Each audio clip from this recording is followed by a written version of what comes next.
program organized by Marwadi University, sponsored by Atal AICTE. So on the second day, we have the second eminent expert, Mr. Devang Patel with us. We heartily welcome you, Devang Patel, sir. Thank you, sir. Now to introduce him, Mr. Devang Patel is a veteran of bridge engineering and has more than 18 years of experience in designing of the infrastructure project. He has altogether designed more than 150 projects of bridges, flyovers, road over bridge, pump houses, foot over bridge, irrigation, jetty, etc. Uh, various projects during his career. Moreover, he is also a seasoned professional in irrigation and water supply, marine structure, steel structure, and header projects. Academically, he is associated as a visiting faculty for design of bridge and pre-stressed concrete design with very reputed institutes like SAPT and Nirma University since last 12 years. He has also guided many MTech and students and successfully completed their thesis. He has also delivered dozens of the expert lectures and published research papers in the various conferences and journals. So, without further delay, let us hear from Mr. Devang Patel. Over to you, sir. Thank you, sir. Thank you. First of all, I am very thankful for Civil Engineering Department of the Marwadi University for giving me an opportunity to interact with you all. Uh, uh, can I sharing rights, sir? Yeah, Amit sir, can you give him sharing rights? Hussain sir or Amit sir? Yes, sir. It's already there. You can share the screen. Okay. Yeah. Right. Okay. So today I am going to discuss with you regarding the bridges and specifically the why the bridges are collapsing. Okay. I'm not covering any design and analysis aspects, but I am going to discuss on the failures because I consider that the failure is the very vital role to understand the successful design.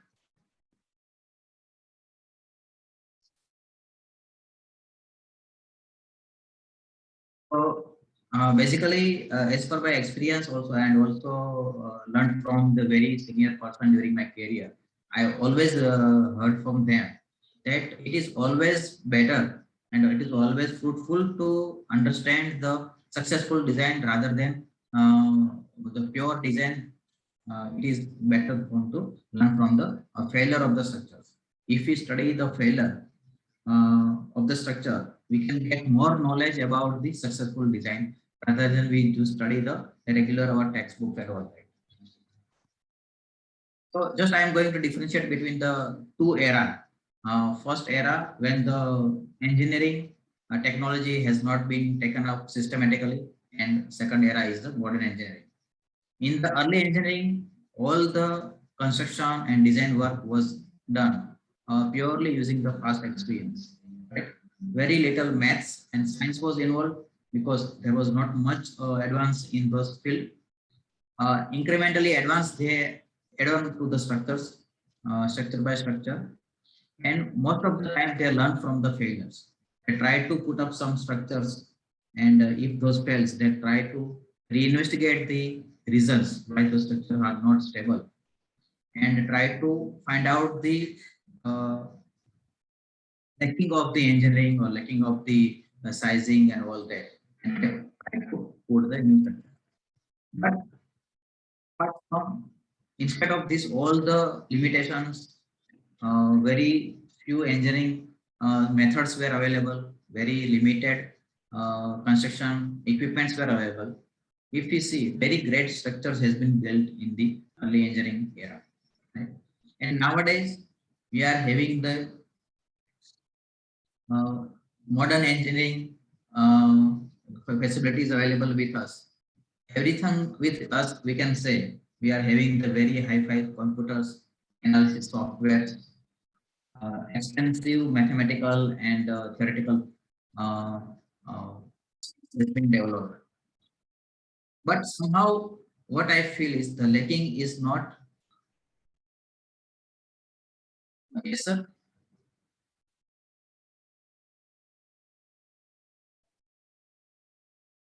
Yes, sir. You are right. Okay, okay. So my voice is audible. I think some. Yeah, you are audible. You are audible. Okay, okay. So I'm continuing. So, but somehow I'm observing and seeing that since couple of years we have skipped to learn from failures. We do not refer to the learning reports and sorry failure reports, and never tried to understand why some sectors has been failure or it has been deficiencies. Nowadays, the failures has become just as a news item, right? We just read the news or we see on the TV, and after 1 or 2 days, we just forget it. Right? So, the most important part is we should try to investigate the failures. All the reports should be published, and we should go through it so that we can avoid those other failures. Actually, failures are the best teacher we can say. Right? If we try to understand why the past failures has occurred, what are the uh, lacking of the construction or engineering or loading or any combination of that is anticipated, and we can definitely can get rid of the further such failures. Right? Uh, in spite of all these things, the major difference between our civil engineering and other engineering fields, we can see electrical, mechanical, electronics, computer, and all that. The difference in our industry is that it is never a ready-made design. It is never a ready-made item we are having. Every time we have to construct, and most of the time we have to construct with the labor people, right, who are not engineers. The structures who are executing at the site are not engineering. So it is a prime duty of designer, of construction managers to look after all the possibilities, all the all the requirements that should be fulfilled so that the structures can be executed by the construction laborers. Right? In the other field, most of the time it is a very lined factory-made structures, factory-made items, which are passing through the lots of tests. Right? Lot of tests are being conducted over there, and then it is a full proof. And then number of replicas can be made for the other engineering items. But this is not true for the civil engineering. Right? So this is the prime important aspect which is leading to the various failure during the construction. Uh, Actually, while we talk about the failure, it is not just the loss of the material or loss of the time or loss of the money. But in our field, when we talk about the failure, it is the death and injuries of the construction workers and the person who are present at the site. So that's why it is very critical for us. Now we will just try to understand what are the causes that may are responsible for the failure of the structures. First of all, is I put the unknown phenomena as a first one. Then extreme events of flood, cyclone, earthquake, and all that. And design flaws. If there is a deficiency in the design process and all. Flow, maintenance in ignorance, or combination of one or any of the above. So we just try to explore one by one all the phenomena so that we will be very uh, convenient to understand why those factors are affecting the standing of the structure. Very popular example of the Tacoma Narrow Bridge. I think all must be aware of this failure. Right? Very perfect engineering was done, very perfect analysis was done, but the structure was failed because of the resonance behavior of the bridge. The resonance of the structure was met with the natural frequency of the structure, and it was been okay. So we cannot eliminate or avoid any of the minor or any of the service time occurrence which is going to affect the stability of the structure. Extreme events. Extreme events is the, let's say, tsunami, earthquake, flood, and everything, which is always which is always very difficult to put into the calculations. Though we are having very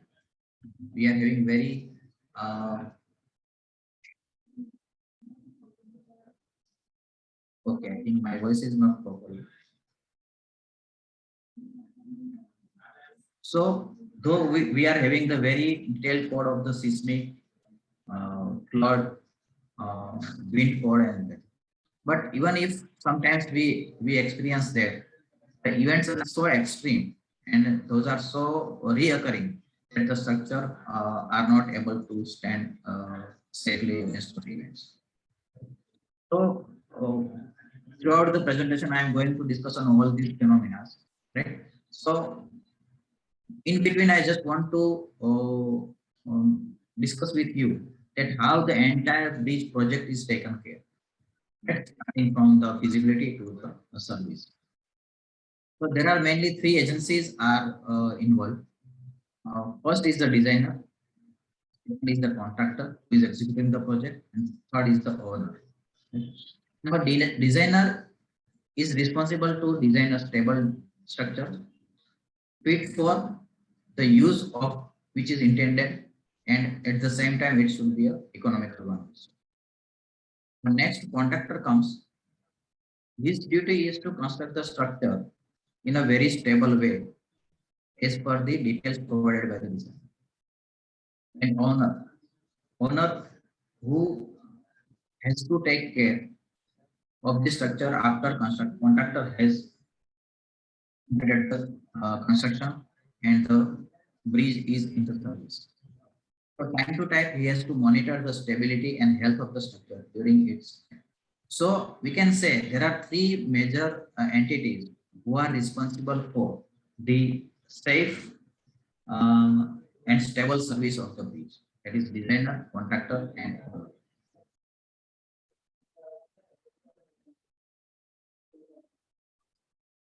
Now, what are the major factors in this? Is the construction, right? If there is a flaw in the construction process itself, also all the anomaly structures which are used to erect the bridge, and then service load. What are the extreme loads are acting on the bridge?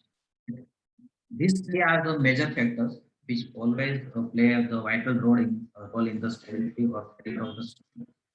Apart from that, we have also experienced from other loads like ship collision, traffic collision, fire or explosion, seismic events, flooding, ice flows, and hurricane or tsunami like this. Now, just we want to try to understand that whether there is a flaw in the entire process of the construction of the bridge, whether there is a flaw in the design methods of the bridge, or whether there is a lacking of the code, why such incidents are being occurred. Right? So most critical issues in the construction of the bridge is construction itself, staging, ship collision, fire, flooding, and seismic, which we have considered. So we will go one by one. What are the happening to those factors? So the data recovered few years ago by the government to identify the various reasons of the bridge failures. Right? So all these headings, construction, staging, vehicle collision, has been studied to be the reason of the failure of the bridge. And surprisingly, it is found that the out of total project study of the failure, 24% are collapsed during the construction. Apart from this, 14% projects are collapsed during construction because of the faulty fallback. Whatever the enabling structures were prepared to construct the bridge, the failure of those fallback lead to the failure of the bridge. Okay. So then, hurricane and all the seismic, all the wind and water extremities has caused the failure of 11%.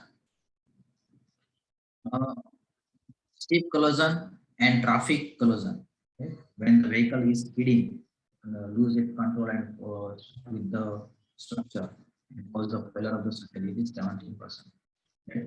And in service, right, during the service, because in spite of any extreme natural or man-made events during the service, because of loss of service life, only 20% of the bridges are covered. So government has mentioned in their report that we should make our focus to the construction and post work because it is almost 38% of the failure. It means the structure fails before it comes to the service. And if you surprisingly, while we study the engineering, while we do the design, the very vulnerable or very highly given important load is seismic. And from the study, it is reflected there. Only 1% of the structures which were failed are because of the seismic. So seismic is not the factors which is causing the failure in the, especially in the case of the bridges. Right? Even if you are aware of the Bhuj earthquake, right? Number of structures were collapsed in those earthquake, but very few we can count on our finger are noticed that those are having the failure of the bridges in those events. And those are also not total failure. It was just some minor repairing work for required for those structures. But otherwise, all the structures of the bridges are standing and have faced precisely those event of the system. Now, uh, basically, see, the bridge design is a very systematic process. It starts from the feasibility to the final stage design. First of all, need of the design, need of the bridge is being established. Right? Informations are being collected. Geotechnical investigations are carried out. All the design standards required to be set. In the bridge, it is a very common practice to prepare a design basis report before we take up the design of the bridge. In the design basis report, all the factors, all the loadings, all the analysis methods are being properly detailed, and it is got approved from the client. Design loads are very well defined. Construction methodology is also given a due care that all the construction methodology has been taken care in the design process also. And in some good projects also, we provide the maintenance manual also. Now, discussing about the design aspect. See, we are just trying to find out the complete flow of the design of the bridge so that we can understand where the missing link is there, which is causing the failure of the bridge. So for the design aspect, working load is being considered with all the reduced stresses of the material to take care any irregularities or incapability to achieve the final strength of the structure. Impact effect due to the vehicular traffic is also being included. Heaviest possible loadings are considered. It is not like that the bridge is being constructed for the truck loads which are regularly using the bridge. IRC, Indian Road Congress, has established the several type of the loads, right? IRC loadings, which are very heavy compared to the regular loads. So heaviest possible loading which can use the bridge has been agreed by the IRC codes, and those are being considered in the design. What load combination has been considered? Head load plus live load plus seismic, head load plus live load plus wind. Possibility of the wind and seismic to act together, possibilities of the heaviest vehicular loading and seismic, all these combinations are to be considered. Right? And for the engineering aspect or design aspect, the codes are very lucrative. Very detailed code are given for the bridge. I don't think any other structure might have this more number of the codes that the bridge are having.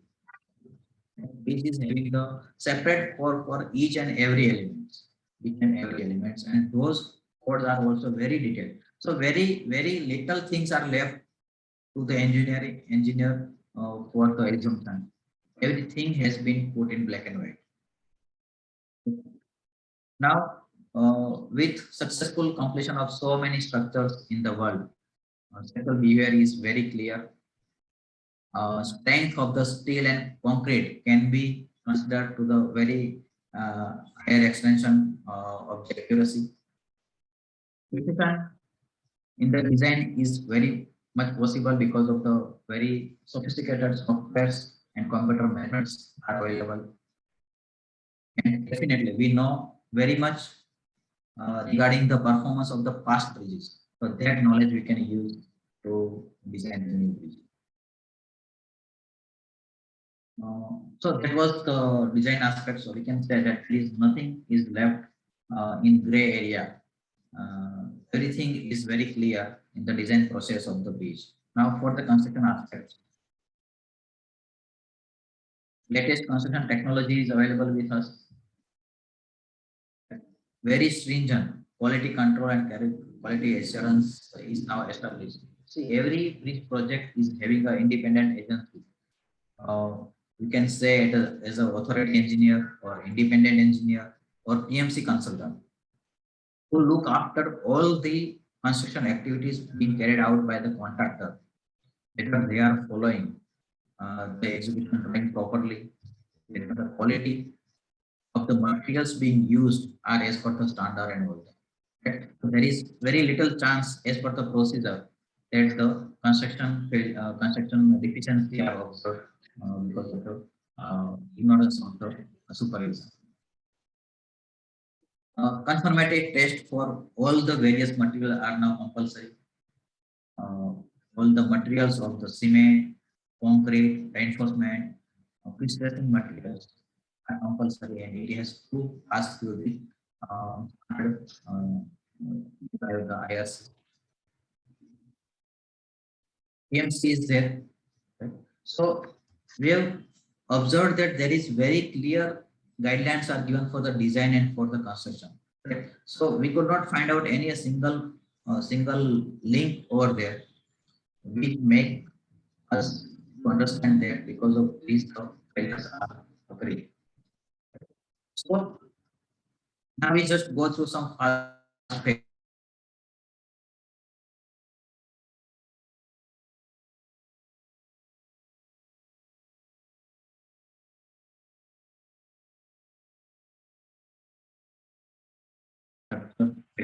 Delhi Metro, Panchagutta flyover in Hyderabad, uh, steel girder failure of the Chennai, another failure of the Chennai Metro. FIFA World Cup bridge.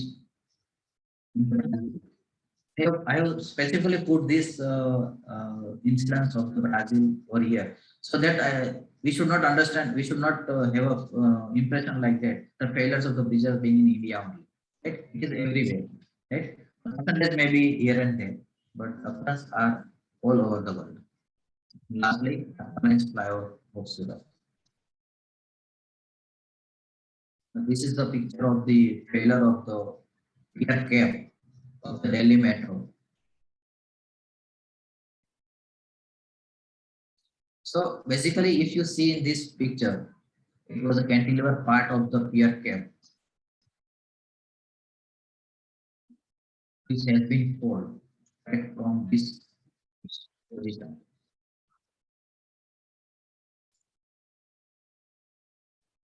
Now, basically, the reason behind that was actually the structure was planned like this. The pier was not an independent cantilever pier, but it was a portal like this. Below the portal, the service mode was going on. During the construction, due to some pressure from the client or some local issues, it was decided that the structure over here will not be constructed as a portal, right? But it will be like this, a cantilever pier. So second leg of the pier was removed. And structure is like this. So if you see the portal structure, which was originally designed, is now has become the uh, cantilever pier and cantilever pier cap. Unfortunately, the construction was done to the top of the pier cap, right? Just the beam and the second leg of the pier was not constructed. Now it is modified to this design.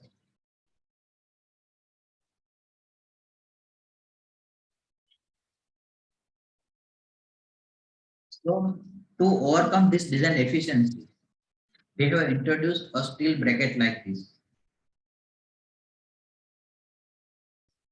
Now, the steel bracket was showing the sufficient strength of this cantilever pier to take care of the all the loading coming over it.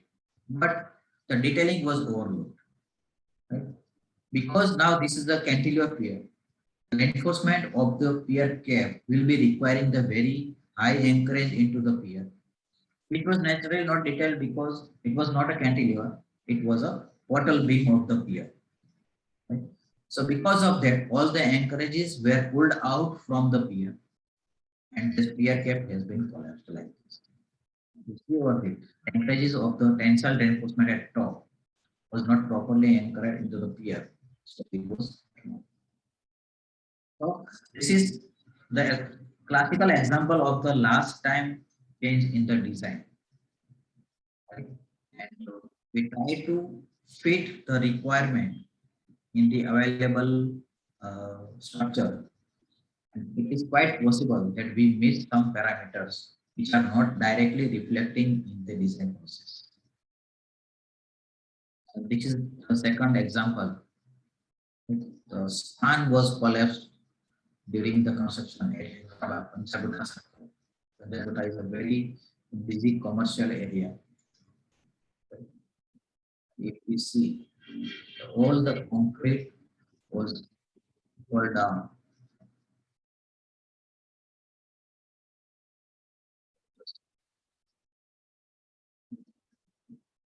Investigating committee has tried to find out the reason for this.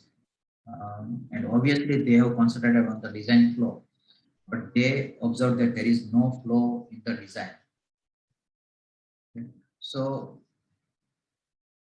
then it goes to the site. They have tried to find out the what are the factors of the structure. And unfortunately, it's surprisingly it is found that where the enabling structure, this yellow shade, yellow colored trusses were erected to support the construction of the superstructure. Below those trusses, underground, there was a sewage line. And sewage line was very at a very shallow depth. So those lines cannot sustain the load transfer from this trussel. Those are burst and collapse. So it is obvious that in the standard day-to-day process, no one can envisage that there may be a sewage line below the support which we are taking. So that is because of the lack of information of the underground service. In the city flavor, always it is very vital role of the underground services. And unfortunately, we do not have the sufficient information about the existing services. And it is most of the time it is being overlooked. And during the construction only, we can find out that there is a servicing which is increasing with the foundation of the structures.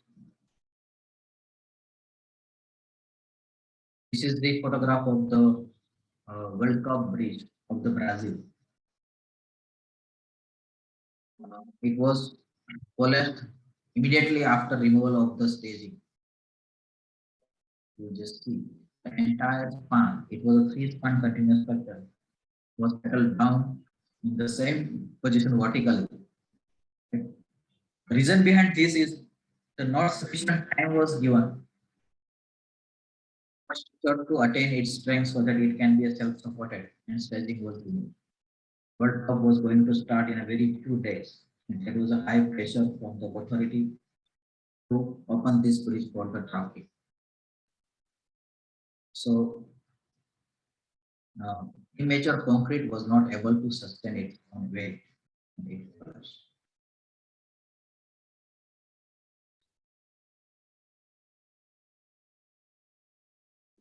photograph can show the severity of the uh, collapse. Very heavy vehicles. Some people are also died during this incident. Uh, this is the photograph of the Surat flyover, which was collapsed uh, in 2013 or 14. 14-meter height pier was supporting a 35-meter wide slab box, which is called, you can see over here.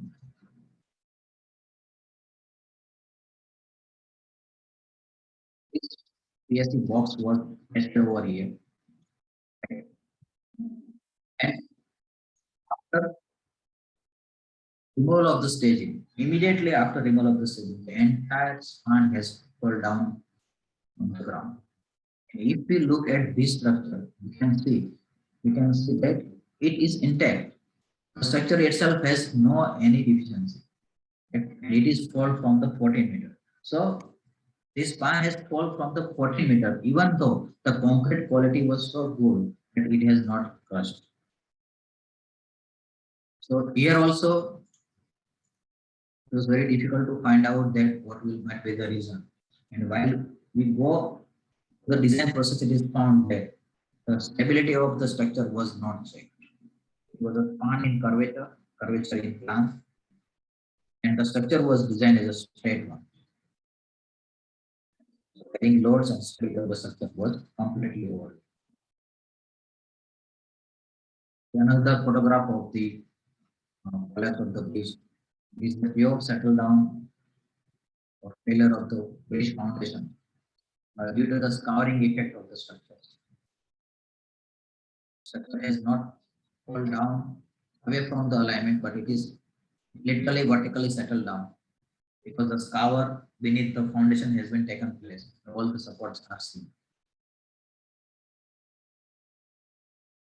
This is the incidence of the Chennai bridge. This type of the heading we have to read when the structure is collapsed, free fall of the trust. It is also very true that the people who are using the bridge are having the trust on the designer, and on that trust they are using the bridge. When this incident happens, it is very unfortunate. So here also, if we see this span which is collapsed from its position, this was its position and it is collapsed over here. It was a steel span, and if we can see that the span is very intact. It means that any component of this span was not deficient, but it has fallen down from the stability. So there are very many incidents which shows that factors in the case of the bridges are fall down not due to the inferior quality of the work, not due to the insufficient strength of the element of the bridge, but most of the time it is being because of the stability in total.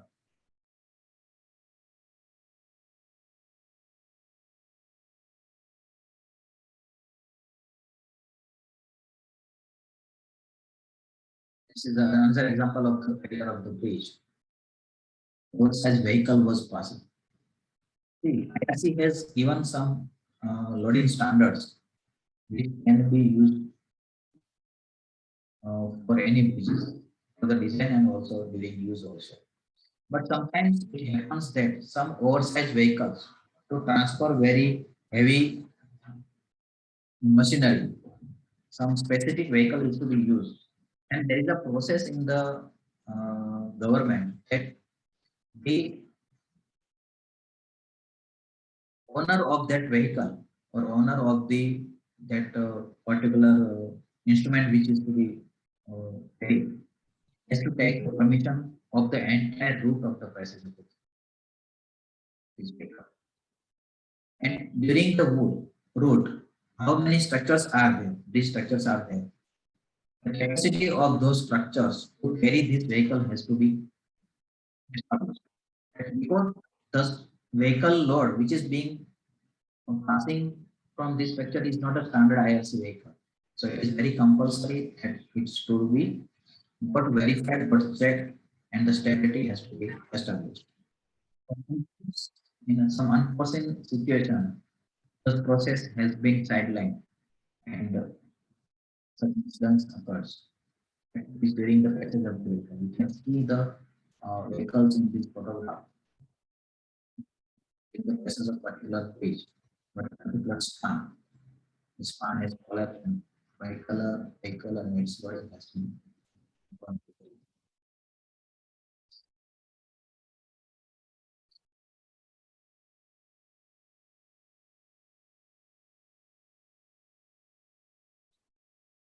So the aim of the study of those incidents is to establish that what are the reasons responsible for failure of the bridge.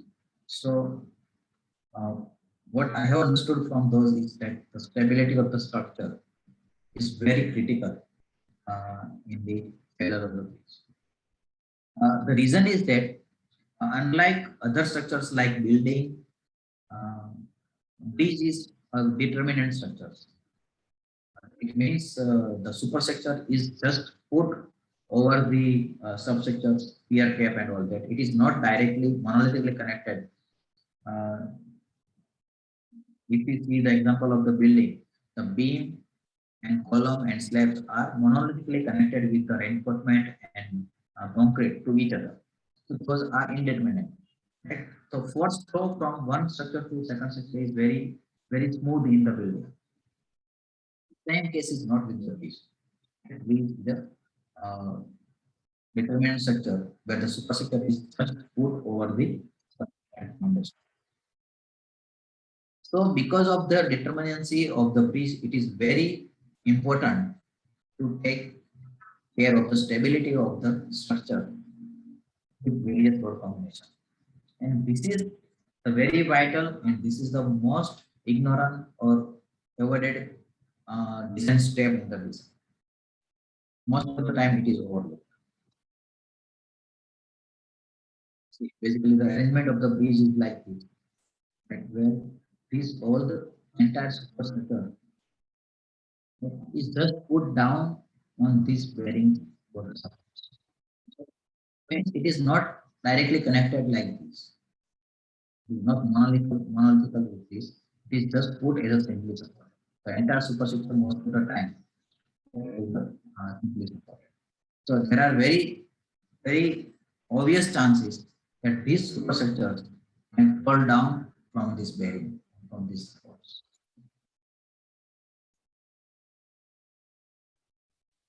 Now, while we talk about the stability of the structures, we just look at the various factors which are responsible for the uh, stability of the structure. The first and most important is the staging for the structure. Uh, we have to cast the superstructure at some height. So we just have to give some temporary staging so that we can put the concrete in place. Uh, Basically, this staging has to take care of all the dead load of the superstructure plus some amount of the construction life. So it is not like that this is very heavy loading will be faced by this staging. Uh, but the arrangement of the staging is not that much simple. Staging requires what vertical supports of the stilts, horizontal supports of the truss, and in other direction, they require some beams to span the shuttering plates and all that. So there is a combination of the various members, and most of the time staging is a reusable material. Right? We cannot discard the staging at every construction. It is to be reusable. So it has to be assembled and reassembled number of times.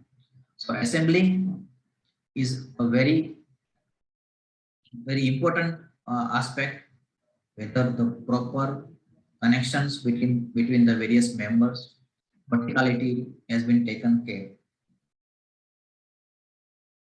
most important for the staging is support.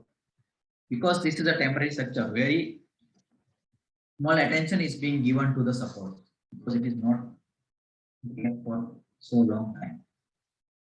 So if you see in this photograph, some wooden planks like this are being also used. The homogeneity or strength or quality of the wooden groups are not being established. So sometimes it may rust under the axial force of the truss. Same time, as we have seen in the case of the Panchakota flag or Hyderabad, we do not take care to establish what is beneath this pedestal because this pedestal will be connected over the road. It is very much necessary to understand whether any loose pockets are there below the road under the support or not. Otherwise, under the effect of this load, individual support may settle down. And for the staging is so dependent structure to the other supports. If one support of this trussel will collapse, it will result into the progressive collapse of the entire staging system.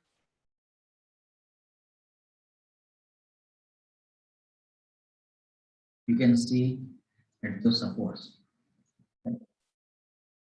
Wooden supports are being used, which are not truly vertical, which are not homogeneous in the material.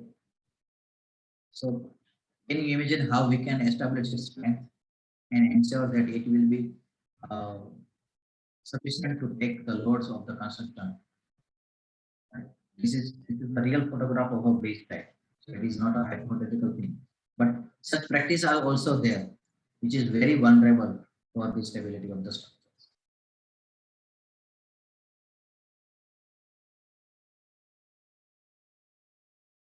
So outcome of the study is that the design codes, design practice, design philosophy is so straightforward. That individual component of the structure is strong enough to take up all the design loads. But overall stability of the structure is overlooked many a time. And this is 99% case. If we examine, we can see that overall stability was the responsible for further failure of this. Right? And the reason is that in the present era, the mind of the designer is set that if we ensure the strength of the individual component, it may be a beam or a column or stair, with all the possible load combination, then our work is done. But it is not like that. Stability is most of the time is being overlooked. Many times I ask to the students to question for the stability of the foundation. What steps we are applying in the design? Very few cases I observed that they are able to explain what are the steps they are applying. So they are designing. It is not that there is a lacking in their design, but the process is so mechanical, process is so systematic that they do not realize that what stability checks they are applying in their design process. And this ignorance sometimes may lead to the failure. I'm just representing one case of the stability and how it is important in the structure. Suppose this is the cross section of the bridge, and vehicular load is asymptotically moving on the structure. So now in this case, the weight of this superstructure is acting over here. Right? CG of the load, the permanent load is there, and weight of the CG of the vehicle is acting over here. Now, because of this, the overturning moment will be created by this vehicle, and this moment will cause the instability of the structure about this support. But the dead load of the superstructure acting over here, it will counterbalance this overturning effect. It will counterbalance this effect. So we have to ensure in our design process that this moment if the balancing moment or stabilizing moment due to the dead load should be higher than the overturning moment due to the eccentricity of the line. If we skip this step, we can design this bridge. We can design the individual component of this bridge and it will seem safe. But when the bridge will be in practice to take up the load and transfer the load to the support, it will collapse immediately. So there is not a failure of the structural component, but there is a failure due to the stability of the overall structure.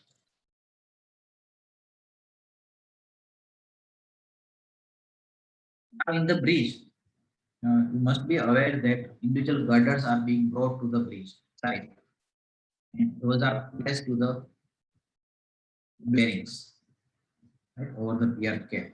Now, while placing the bearings, at the first instance, those all three girders or any number of the girders are independent of each other. Right?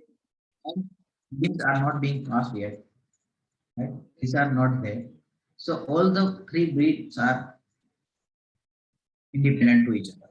Those are not monotonically with the component of the brake or diaphragm. Now, in this case, see, the height of the bridge girder is generally ranging from 1.5 to 3 meter.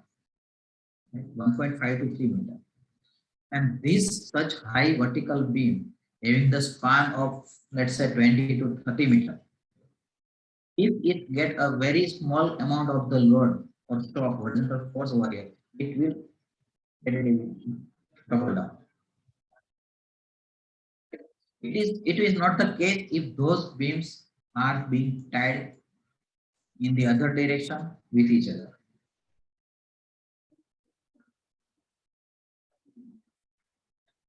So during the execution, while these three beams are independent to each other, it is very much necessary to put a detailing in our drawing itself that these three girders should tie with each other by some temporary means, so that any shock applied to an individual girder will not result into the failure of the system. It will be stabilized by other two support systems. It will not reflect anywhere in the direct design process. First, we have to examine this and put the proper detailing. Like that. Now, if we have tied the reinforcement of the cross beam to each other, now this all the girders are in. There's a very less chance that single girder can be overcome.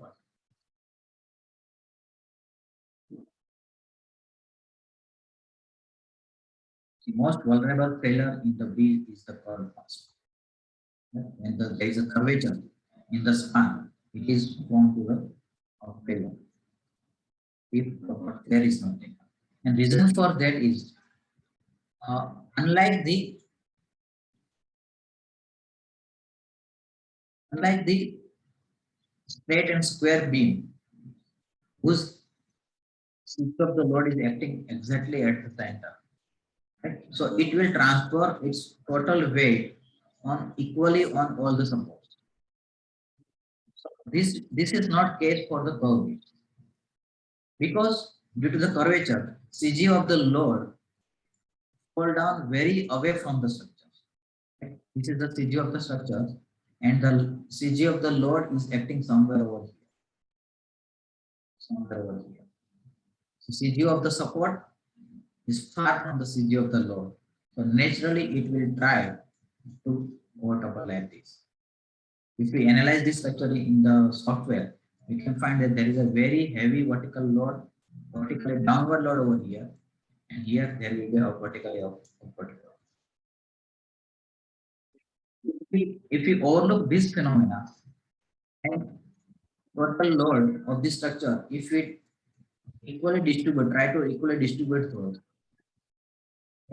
this structure is going to immediately collapse while we remove the steel.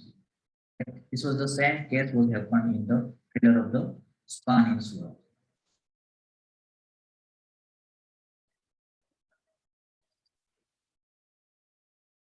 Also, the curved span is having the effect of the centrifugal force of the moving vehicle, right?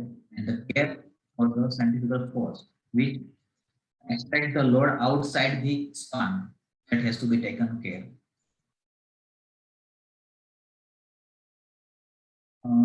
There are some ideas that can be applied to the curved span so that the CG of the load can be uh, towards the CG of the support. If it is a welded slab, we can change the position of the words towards the outer side so that we can have the CG coinciding with this vertical axis. So this is just a simple case to make you understand that even though span is in curvature, there are very ways and means through which we can control the CG of the load. And if we can able to control the CG of the load, the standard of the structure can be answered very easily. Just demonstrating one video, which was prepared during the incident of the Surat collapse, to understand that why the span has been collapsed, and more specifically, why the span has been collapsed from 14-meter height, and even though the concrete has not cracked, concrete was intact. Just look at this video. In this video, if you can see, there are two piers are there. Two wooden supports are kept over here as a to demonstrate the pier. This is the curved box girder, which was on the side, right? And initially, if you see, the person on has put his finger on the span. Okay. So after some time, you will observe over here, he will remove his finger, and what is happening?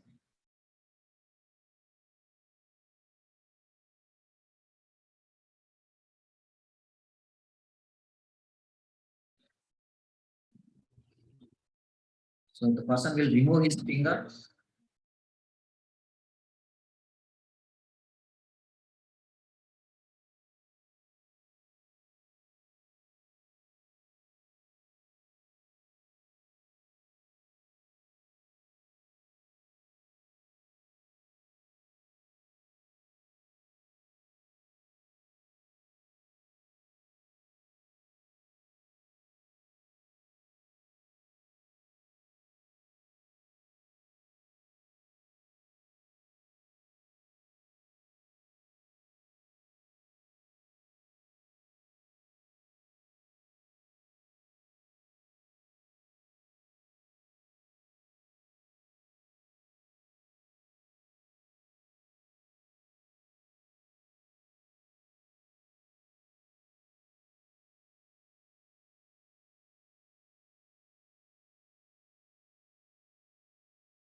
I think connection is lost. We request participants to be patient. Within a short time, sir will join.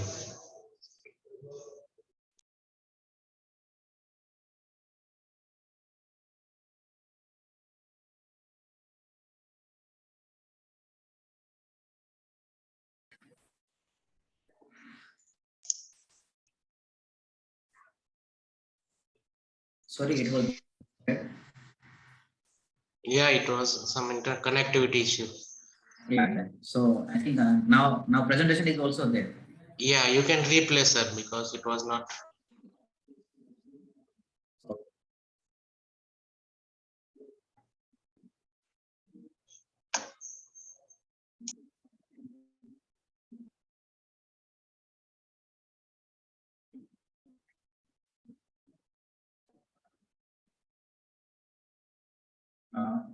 Now it is there, sir.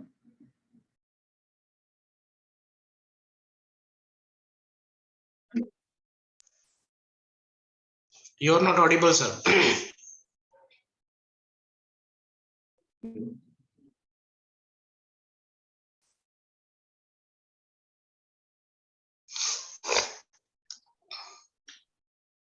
Now I'm audible. You are audible, but your screen has gone. No, I'm just sharing my screen right now.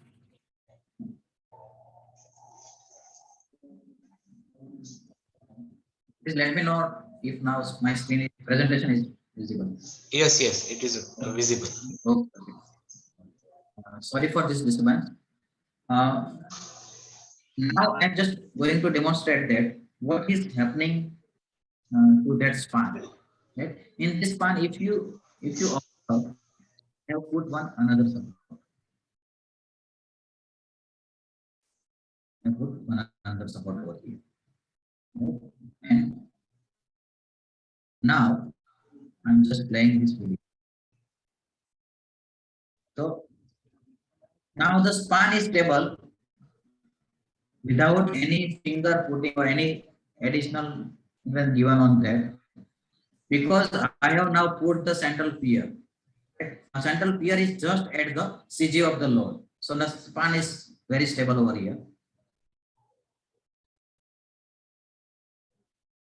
Now the extra span which was placed is being removed from there.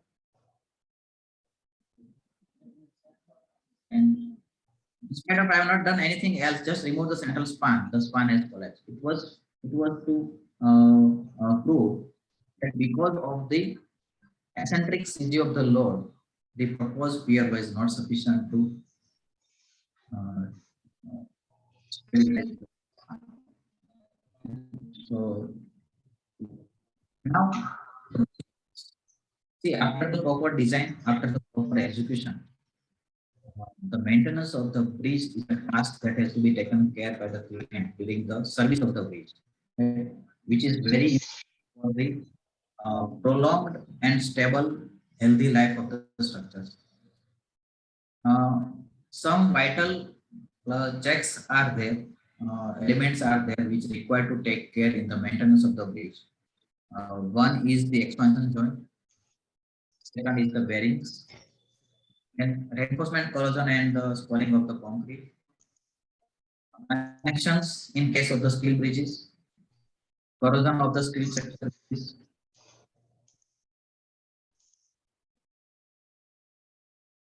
So expansion joints, which are made in the bridge to allow the expansion and contraction of the superstructure under the thermal effect. So the joint should be free from all the debris, so that expansion and contraction of the structure are possible.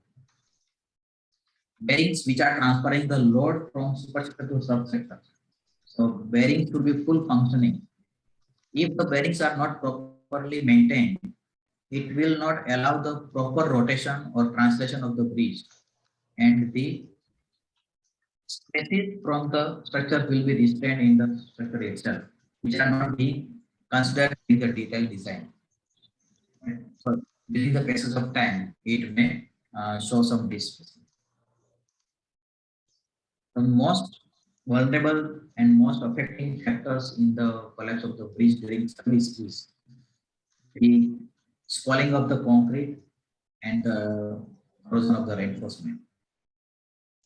This deterioration is being happening gradually, and which reduce the load carrying capacity.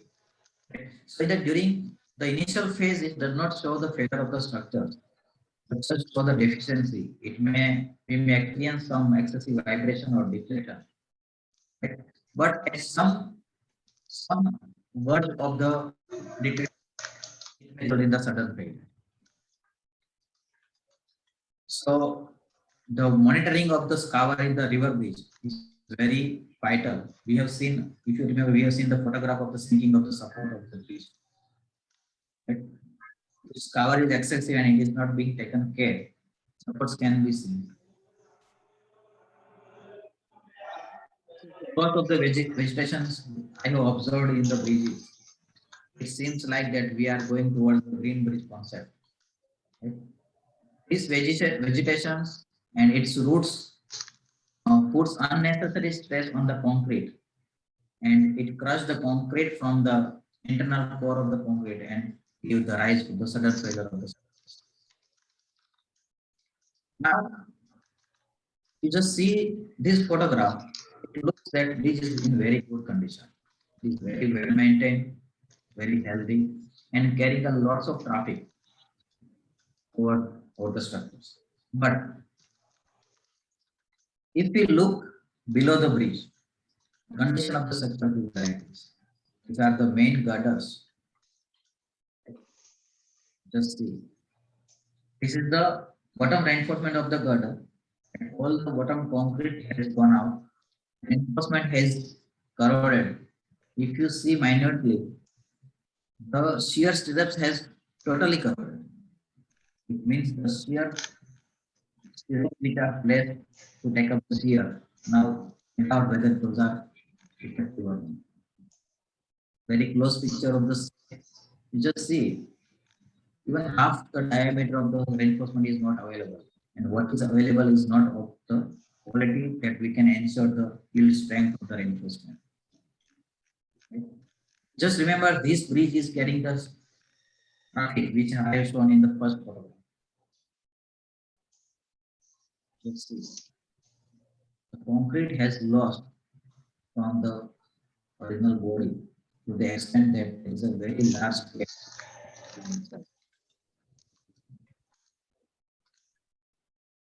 This is the height of the bridge. We can count the number of the reinforcement put over there. And just below the line, the concrete has been gone out. So those are the factors which we can consider from design flow. Design flow in the way that we are not properly conceptualizing the structure from the stability point of view. There are some flaw in the execution. We are not taking proper care to the staging or enabling structure during the construction. And there are some factors which we are not dealing during the service of the structure. That is the maintenance aspect. Now, as a structural engineer or as a design engineer, to overcome the flaw of the design that is in our that we can readily establish in our offices, in our education, in our system or in our habit, how we can control those aspects. So first of all, we should try to understand the structure as a whole, okay, and try to find out the most suitable structural system for those cases. And stability check is must. We should not concentrate just on this component. We should check the stability as a whole. More important is we should not paralyze by the software. We should not be fully dependent on the software because the software gives us the values what which we feed. If we feed garbage, it will give the garbage. We should be able to understand basically behavior of the structure so that we can readily connect with the output given by the software. But the structure should behave as the software is doing. That much confidence and that much strength or visualization power should we have. Secondly, while we practice in the design, we should make the best use of earlier projects. Every design office is having a very rich database of the old projects which are successfully carried out and practiced from many of the years. So while we go for the design of new structure, we should try to use those references. We should try to study the concept, analysis methods, detailing methods. But at the same time, we should not blindly follow those references. Things are given in the reference like that, we should not blindly follow. Because in some of the cases, it may be possible that we require some modification because of the some type of the structural differences.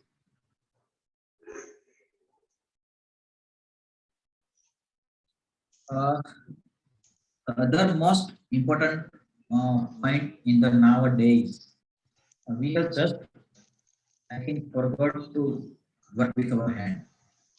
We just let very much dependent on the computers. And everything is being done either in the software, either in the Excel spreadsheet. For the detailing, we are dependent fully on the AutoCAD. So if we are given a pen and paper, it is very difficult for us to put the figures on it. So we should have the to prepare some sketch with our hand. See, while we write something or we draw something with our hand with pencil on paper, we have to put our full concentration over there. And while putting every figure and putting every line, we are very much connected with the structures. It is not most of the time with the computers. It is very easy to distract while we working from the computers. Or it is very difficult. We cannot keep our concentration if we work with our hand. So we should have some our own checks, some small checks, calculations, which can relate or which can validate the software output. So most of the time, this will reduce the chances of the design errors. Uh, Second thing which is being observed that most of the time we just rely on the design and drawing documents, but not being checked those documents by others. The design process should be looked or supervised by some experienced engineers. So most of the time, in a nowadays of the very speed requirement of the documents, this stage is most of the time eliminated. Uh, Draftsman who is preparing the drawing is a very key person over here. So we are ignoring him because he is not a design engineer or structural engineer. But if he is not aware of the entire process of the design, entire idea of the concept, there might be possible that he may miss something which also we cannot emphasize from his drawing. We cannot find out what he has missed. So if we are fully inform him or fully kept in our concept process, it might be possible that we can get very good education. Education for him. Another aspect is to have attitude. It is not my job. Many times we have observed that design engineer says the person at site is facing the difficulty in execution because of our drawing. So either it is not my worry. He has to take care of it. It is not like that. Right? See, to have the successful completion of any project, the cohesion between the client, designer, and the person who is executing is very much important. There should be a very healthy environment to understand each other's problems and to try out to find out the very amicable solutions. Right? Even though we should not keep mum on the issues which is being faced by the other agency, if we are noticing that, at least we should address it. Many times it is possible that because of this address, we can avoid the failures. Last point that I was to say from my experience that design is not a ready-made product. If someone come to our office and ask for a structure on our door and just hand over it, it is a tailor-made. Though it seems that it is very similar to the past projects we have done, but while we detail it out, we found that there are so many changes required. So we have to address that it is tailor. It cannot be a very made. At the same time, because it is tailor made, we have to give some time to execute it, to deliver it. We should learn to say no. Obviously, it should be a very gracefully, so that somebody should not hurt. But why I say that we should say to learn, it means when somebody asks to us to deliver the project with say 15 days, and we know that it is required 1 or 2 months, we should make him understand that it is not possible in 15 days. And even though I commit the 15 days, there are two possibilities. I will fail in my commitment, or if I try to or I wish to my office to fulfill that commitment, I may have to compromise on the quality of the project. And that compromise may result in the failure of the system. So sufficient time to deliver the project, to buy this time, it's very must. No code, no guideline will teach us how to buy this time. But if we are able to buy this time, then rest of the work will be very simple. So this is from my side. Uh, Thank you everyone for the patience. I'm not sure how efficiently I was able to interact with you because of this online process. I think we can discuss if some doubts are there. Uh, so thank you very much, Mr. Devang Patel, sir. It was a really wonderful session. Now, I guess we have one question. I think you can. It is from Piyush Mehta. Yeah. He's asking that during design process, traffic forecast is calculated through the raw data of present traffic plus some incremental factor. But in many bridges in developing urban areas, it has been observed that after some years, increase in traffic leads to congestion and traffic jam. So in case of developing urban areas, what are the latest method to calculate the design traffic for integrated edge of structure? Yeah, right. So first of all, I would like to mention that while we design the bridge, we do not rely on the actual commercial traffic's loads which are observing on the bridge. It means we are not taking the loading of the trucks, cars, SUV vehicles, scooters, rickshaws, lorry on them.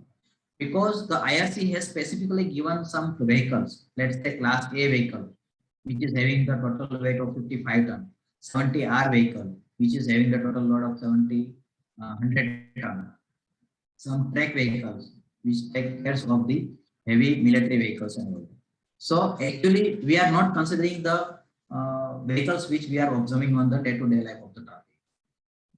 So first of all, the IRC loadings are there, and those IRC loadings are hypothetical vehicles which are designed by taking care of the maximum axle load, maximum wheel load, and total load of the vehicles, which are allowed by the RTO of the government of India. तो जो vehicle को allow किया है road पे use करने के लिए वो सबका स्टडी करके they have prepared some hypothetical vehicles. So first of all, we are ensuring by using those vehicles in the design that we are considering the maximum loads. Okay. No vehicle then this heavier than this vehicle can use the bridge. Secondly, very important point is that the traffic jam. If we see in some highways, the traffic jam, that bumper to bumper vehicles in both the directions are standing on the bridge. Right? So IRC code has given the incremental factors depending on the length of the bridge and the width of the bridge to take care of this traffic jam. So incremental load is being applied to consider this traffic jam, which is very similar to the congestion factor. The IRC 6 has defined those incremental factor as the congestion factor. So in view of the live loads or vehicle loads to be considered, I think IRC has taken care of all the possibilities. So second question is that IRC vehicle is a practical vehicle or hypothetical? No, actually those are the hypothetical vehicles, because to put the practical vehicles into the fold, there may be a very detailed list, which is not possible to design in the process. But from all the permitted vehicle, axle vehicles and total vehicles, they have prepared some list of 5 to 6 vehicles which we should use in the design. Which alternate on the other hand, we can say that if you design with this IRC class A 70R, it will take care of all the type of the loadings.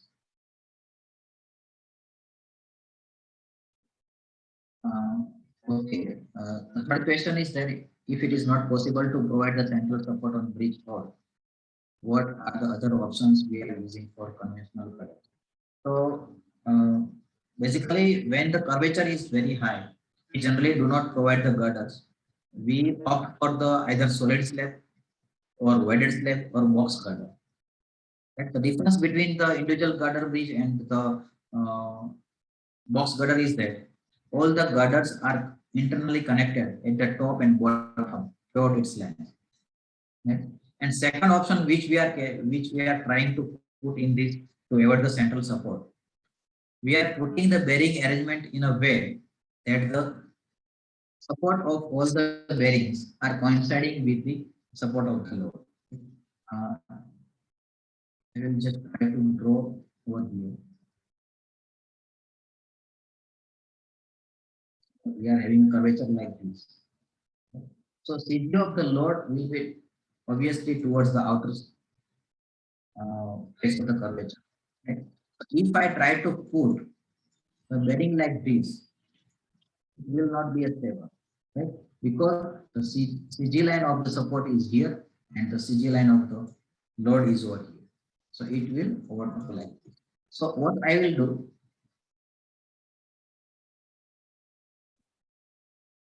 I will try to put bearing like this.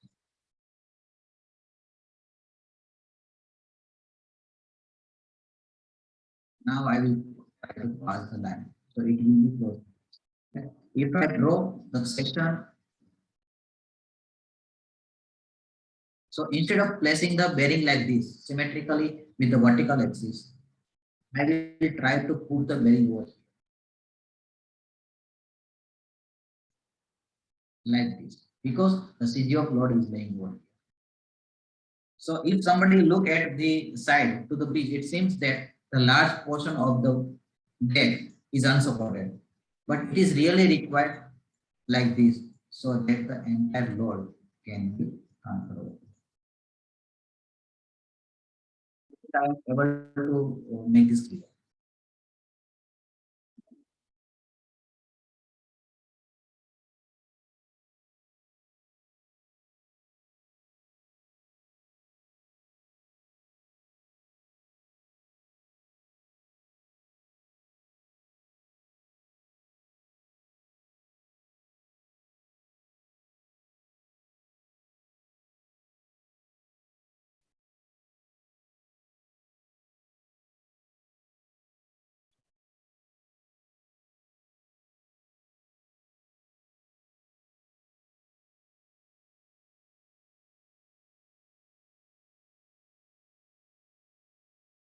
Another question was there regarding the traffic volume thing, calculation of the traffic volume. Yes, calculation of the traffic volume is in the pre-feasibility stage of the bridges, in which, based on the traffic volume, it is being decided that what the width of the bridge should be.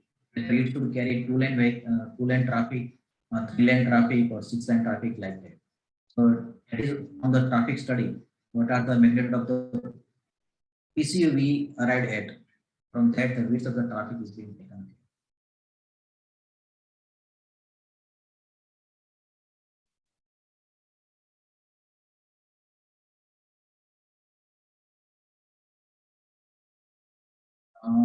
For the expansion joint, it depends upon the what span system we are providing.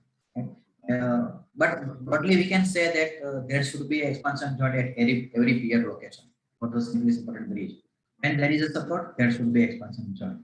And now, if we talk about how far the pier should, and it depends on the height of the structure and the soil condition of the structure. Prima facie, we can say if the strong foundation is available, it means a very hard strata like rock is available. It is always economical to put the supports very closely and to go for the open foundation. But if the strata is very deep and we require some deep foundation like pile foundation or big well foundation, we should try to avoid the number of reduce the number of foundations and we should use the long span. Let's say 25 meter, 30, 35, sometimes 40 or 60 meter also. So that we can avoid the cost in the pier and foundation.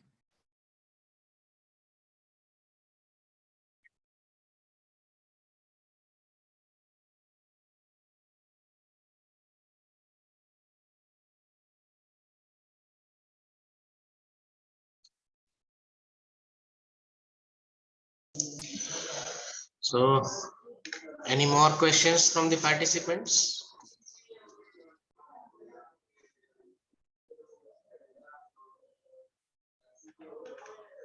Okay. So I think all are satisfied now.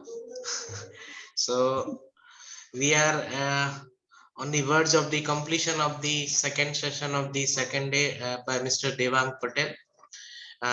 We appreciate your time and energy, sir, spent for this STTP and enlightening our participants with your real life examples and giving the fundamental of the bridge stability and giving case studies.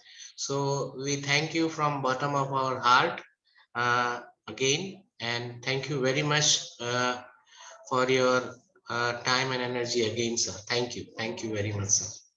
Thank you, sir. It's my pleasure, sir. So for the other audience, we will start our next session as per the schedule.